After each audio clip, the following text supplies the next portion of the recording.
We want to give the world access to a super useful technology that really has the potential to transform healthcare and in particular remote diagnostics in fascinating ways.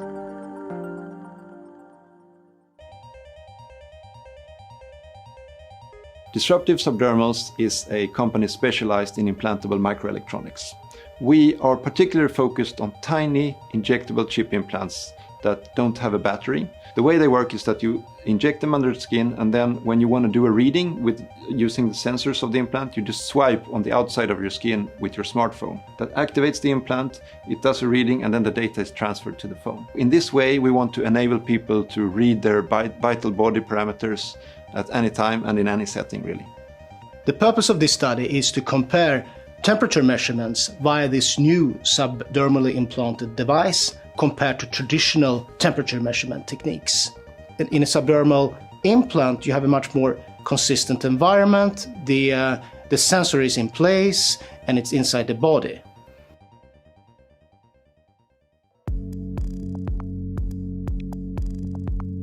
So I have 2 implants that are temperature sensors that measure my body temperature. I have one in my stomach and one in my right arm. There are very small chip implants, roughly the size of a rice grain. It's very easy to read it. You just basically swipe your phone over the chips. The installation was actually fairly simple. I almost didn't even realize it was put in until it was done. Anyone who's used to tweezing their eyebrows or hitting their small toe on something, that's so much worse. I go into the app. I go to read temperature. So I'll just open it up. And there we go. Now it says 33 degrees is the abdomen sensor value. And it's that simple.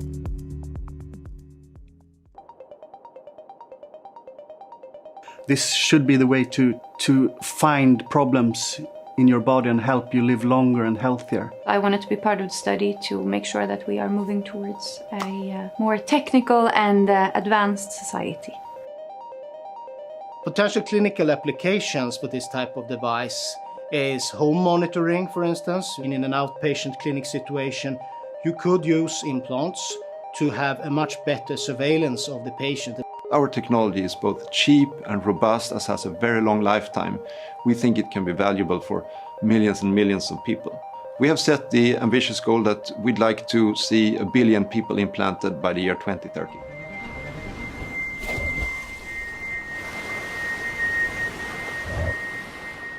I had just finished my freshman year of college. I was out in the ocean and I dove out and into a wave, something that I'd done many times before. I dove into a sandbar that had drifted in, which fractured my spine and damaged my spinal cord, and that left me as a C5 quadriplegic. I kept asking the doctors, what can I look forward to in the future?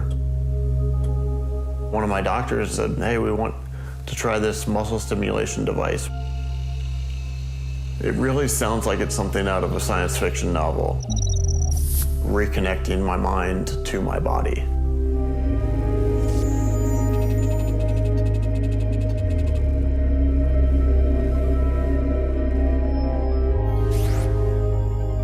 Spinal trauma is one of the toughest problems in medicine. There's currently no biological way of healing severe damage to the spinal cord. Recently, scientists have started developing a workaround, creating an artificial link between the brain and the body.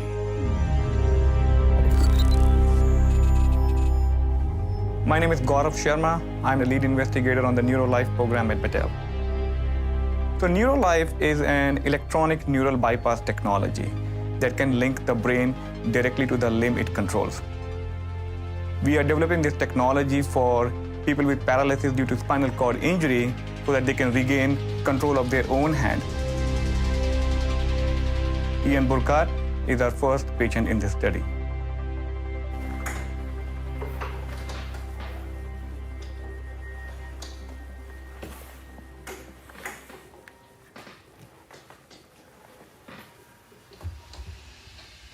Being injured at the C5 level means that I have pretty good strength through my biceps, but I don't really have any movement below my elbows at all.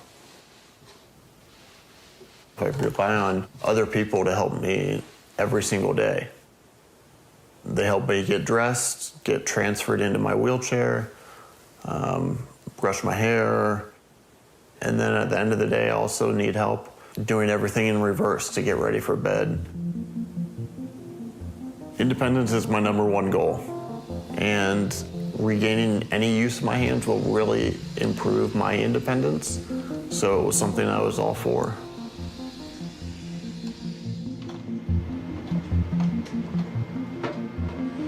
You good? Yeah. So this technology has 3 main components. The first component is a tiny chip that is surgically implanted in Ian's brain and that records Ian's brain activity as he's thinking about moving his hand. You want a little more slack? No, that's fine. Is it good? Okay, cool. Yeah. The second component is a computer algorithm that decodes Ian's brain activity and interprets the movement that he's thinking about. And the last component is a wearable sleeve, which has up to 160 electrodes, which activates the individual muscles to evoke the attempted movement. You said hand open first? Hand open first, yeah. When I first started with the study, just trying to open and close my hand was extremely challenging. I never had to think about moving my hand. It was just something that naturally happened. So it was something that took a lot of mental strength. Okay, you ready? Yeah.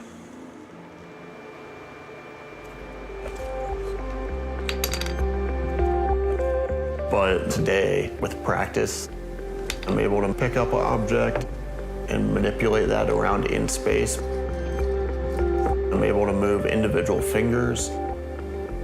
I can do some complex grasps. You're looking good today. Yeah. You know, we've done everything from picking up a bottle and pouring it to playing Guitar Hero. Just being able to control more of your body that I thought I had lost forever is something that's really exciting and really promising.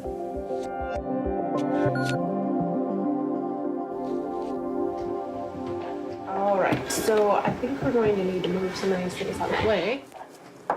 As Ian gets better at using his hand, the researchers give him new challenges.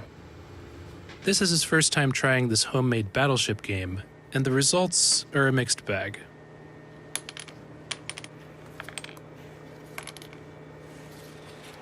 Barely had That looked better, I think. Yeah, I barely had a hold of it and it okay. just slipped in. That's what happens when you try a new thing, though. I think you were getting bored with everything working easily. Nice to mix things up a little bit.